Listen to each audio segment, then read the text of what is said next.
The first thing they noticed was her hands. Not her gear, not her rifle, not the way she moved through the staging area, with the kind of quiet economy that takes years to learn. Her hands, too small, one of them said. Someone laughed. It was the kind of laugh that doesn't need a reason beyond the fact that something is different.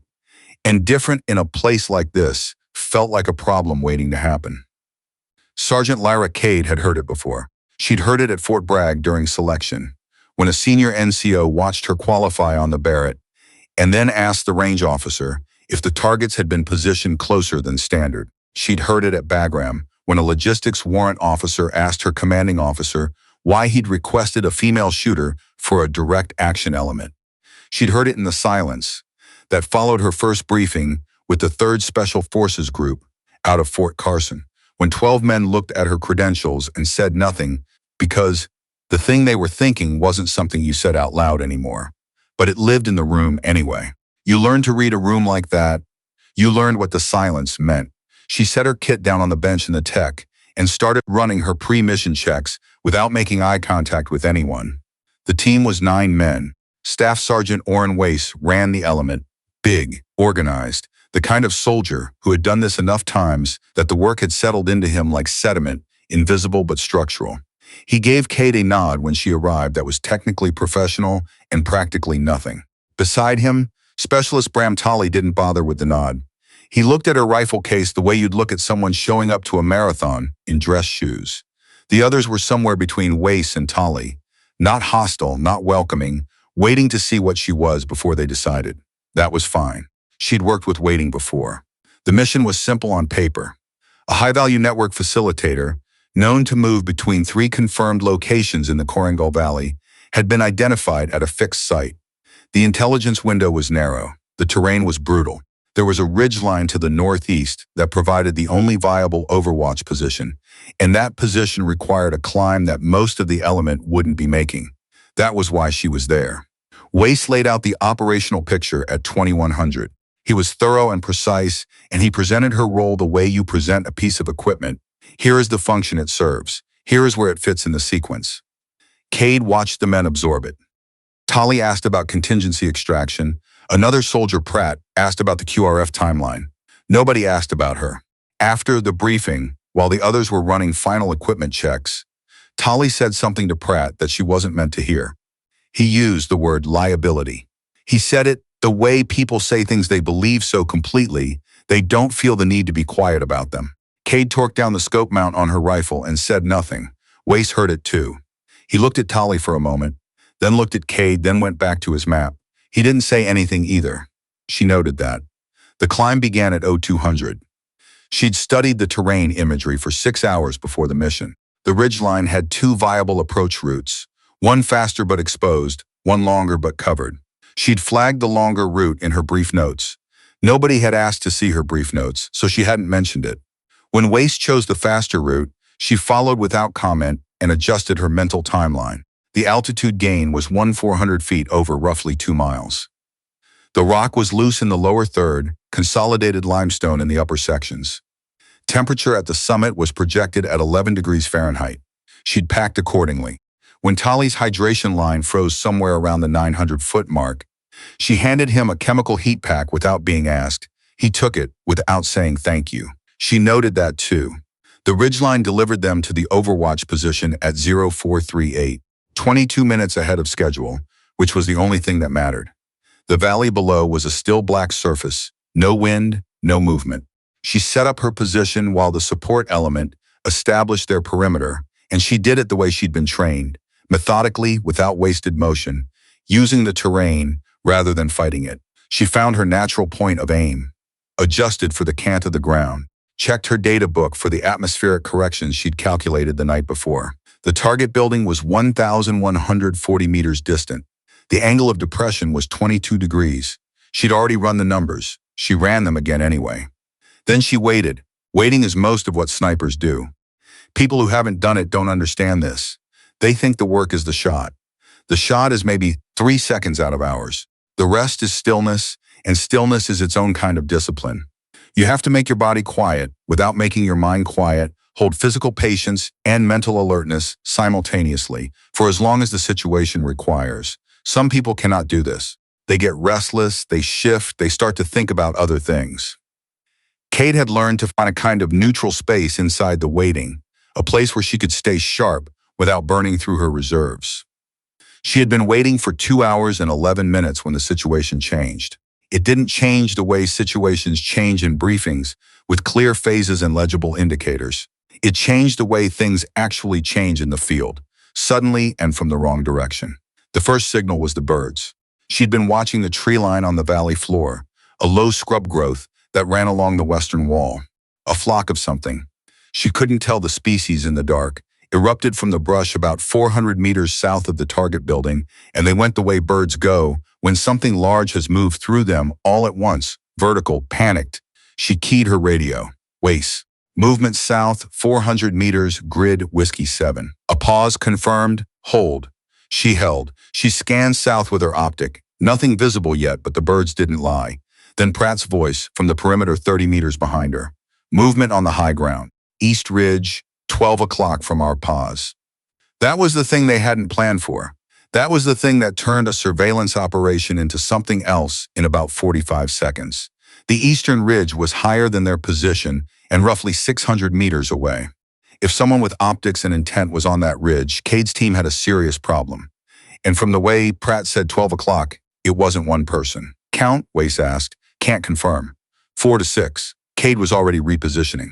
Not fully. She didn't break her overwatch completely, but she shifted her angle of observation, split her attention between the valley floor and the high ground to the east, running the geometry in her head.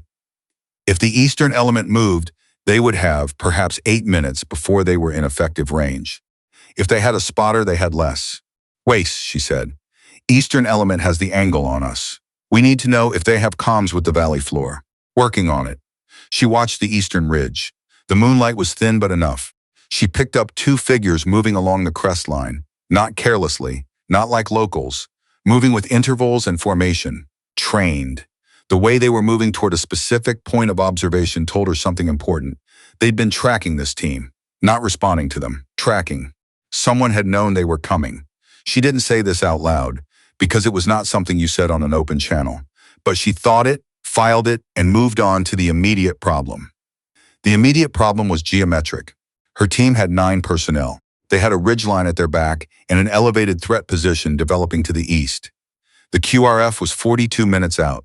The target on the valley floor, still at the building, no sign of movement, was presumably about to be tipped off, if he hadn't been already. If the eastern element got to their observation point and established comms with the valley floor, the target would move, and the 9 people on this ridgeline would be in a firefight on exposed ground against an element that had the high angle. She keyed Wace again. I can engage the eastern observation point from here. Give me clearance before they set. Another pause. She knew what he was calculating. Rules of engagement, confirmation of hostile status. Whether a 26-year-old female sergeant on her first rotation with this element could actually make a 600-meter shot at night on moving targets at a negative angle. Hold, he said. She held. 40 seconds later, the eastern element stopped moving. They had reached their position. She watched through her optic as 2 of them set up what she recognized as a crew-served weapon. Not a light machine gun. The profile was wrong for that Wace. They're emplacing. I assess crew-served, possibly RPK or PKM. We are about to have a very bad morning. Pratt, confirm. They're setting up. Wace? Kade, can you take the gun team? Yes. Are you sure?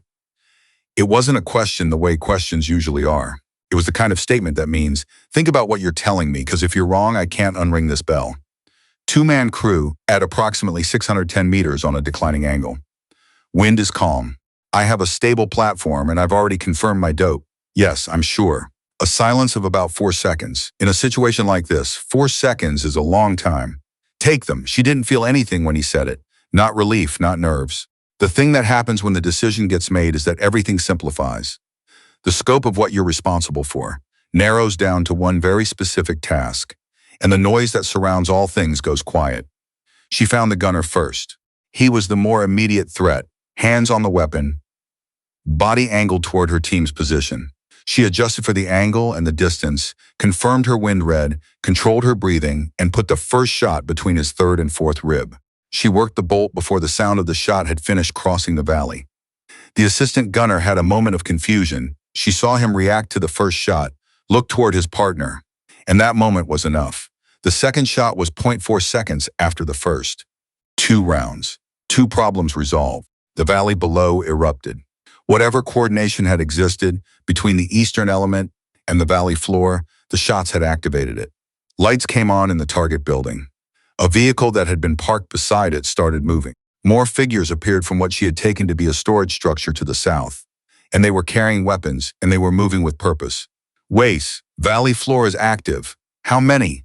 She scanned fast. Minimum 8, possibly 12. 2 vehicles now. Target is in the second vehicle. Can you stop the vehicle? The second vehicle was already moving. It was heading north along the only track that exited the valley in that direction. The range was increasing. She estimated 1,200 meters and opening. She had 1 magazine remaining for this engagement and no illusions about the shot. I can try do it. She tracked the vehicle. Calculated lead, drop, adjusted for the increasing range. The vehicle hit a flat stretch of the track that was by pure chance the most favorable angle she was going to get. She sent a round through the engine block. The vehicle stopped. She heard, she would remember this later. Someone behind her say something that wasn't a word, just a sound, the kind that comes out of people when they see something they weren't ready to see. The target abandoned the vehicle on foot. He was running north. She tracked him for 200 meters before he went into a structure, and then she held, because she did not have a clear shot, and she was not going to send a round into an enclosed structure without confirmation of what was inside it. Target has gone to ground in the northern structure, she reported. No clear engagement. Copy. Wace's voice had changed, not dramatically. He was too experienced for that, but the edge of assessment that had been there before was gone. Kade, what's the remaining threat picture? She spent 30 seconds scanning the valley floor. The remaining figures had pulled back when she'd stopped the vehicle. 2 were dragging the body of one of their own. The vehicles were stationary, 1 disabled, 1 apparently unwilling to move. Valley floor is suppressed. Eastern element is degraded. I count 1 possible survivor, has not moved in 4 minutes. Recommend QRF for northern structure. I cannot confirm target is still in the structure, but he had nowhere else to go. Copy QRF is inbound. 24 minutes. She adjusted her position, settled back into the wait, but this wait was different from the earlier one. The silence that followed the shooting was a different kind of silence, less like the absence of sound and more like a held breath. The valley and the ridgeline and the cold, dark air all waiting to see what happened next. 21 minutes later, she heard the helicopters. The QRF element secured the northern structure inside of 7 minutes. The target was there. He had attempted to exit through a rear window and gotten as far as a dry irrigation channel before he stopped moving, apparently from an injury she hadn't seen him sustain. Later, she'd be told it was a fragment wound from the vehicle shot. She wasn't sure she believed it, but she put it in her notes regardless. The extraction was methodical. The element downloaded off the ridgeline in reverse order of their climb, and the climb down was easier than the climb up, which is usually true except when it isn't. She went last, covering from the top, until Wace signaled her to move. When she reached the bottom of the approach, Wace was waiting. He didn't say much. He said, "Good work," and he said it the way people say things they mean, but haven't yet fully processed, as if the saying of it is slightly ahead of the understanding. She accepted it without adding anything to it. Tali said nothing to her at all, which was its own kind of communication. She cleaned her rifle on the helicopter.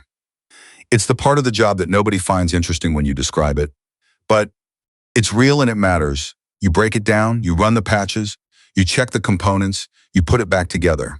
The thing that just did the work becomes a piece of precision machinery again, something that requires care, something that will fail you if you don't respect it. She found the routine of it settling after a night like this. It gave her hands something to do while her mind worked through the debrief it was already running. She thought about the birds. That was what she kept coming back to. Not the shots, not the vehicle, not the target. The birds and what they'd told her, and the 4-second window between her transmission and Wace's response. That window was what the whole night had turned on. If she'd been slower to key the radio, or if he'd been slower to process the report, the eastern element would have been set and operational before anyone on the ridgeline understood what was happening. The margin had been 4 seconds, maybe less. She thought about Tali's comment in the staging area. She didn't think about it the way you think about something that hurts you. She thought about it the way you think about a piece of terrain, as a feature of the landscape that exists that you have to account for, that tells you something about what you're navigating. Men like Tali weren't unusual. They weren't even, in most cases, bad soldiers. They were soldiers who had built their understanding of what a unit could do around a specific set of variables, and they hadn't yet revised those variables because the situation hadn't required them to. It was a limitation, the same way overconfidence in a planned route is a limitation, not a character defect so much as a failure to account for available data. She had, in some sense, provided the data. That was enough. Back at the FOB, the after-action went the way after-actions go. Thorough, professional, nobody saying anything that wasn't directly relevant to the operational review. Wace walked through the sequence accurately and gave her the shot confirmations without editorializing. She noted in her own mental record that he reported her assessment of the Eastern element's hostile status before her engagement, the detail that had taken 4 seconds for him to act on, as a straightforward tactical judgment call, which was what it had been. The debrief lasted 90 minutes. Coffee appeared at some point, and she drank it without tasting it. Afterward, in the staging area where they'd prepped 12 hours earlier, Tali stopped beside her while she was stowing her kit. He stood there for a moment. She didn't look up. He said, "That was a long shot. The vehicle." "It was a reasonable shot," she said. "The platform was stable." He considered that. Still, she zipped the case closed and straightened up. He was looking at her the way people look when they're trying to find the words for something they haven't had to say before, and the words are somewhere in there, but they haven't located them yet. She didn't help him find them. She just waited because she had demonstrated at various points in the last several hours that she was capable of waiting. He said, "I shouldn't have," and then stopped and started again. "What I said in the staging area, that was wrong." She looked at him for a moment. He met her eyes. "I know," she said, and then she picked up her kit and walked out. The mountain range to the north was visible through the motor pool gate as she crossed to her quarters, a dark line against a sky that was beginning, barely, to lighten in the east. She paused there for a moment with her rifle case on her shoulder. Not because there was anything particular to look at, just to be outside, in the air, before the next thing started. She had learned, at some point she couldn't precisely identify, that the moments between were worth something. Not the mission, not the debrief, not the next brief already being assembled somewhere in the TO. The moment between, when the task was done and the outcome was fixed, and the only thing left was the fact of being here, on the ground in the cold, with the work behind her. The sky was going from black to the particular gray that precedes color. She took a breath and walked toward the door.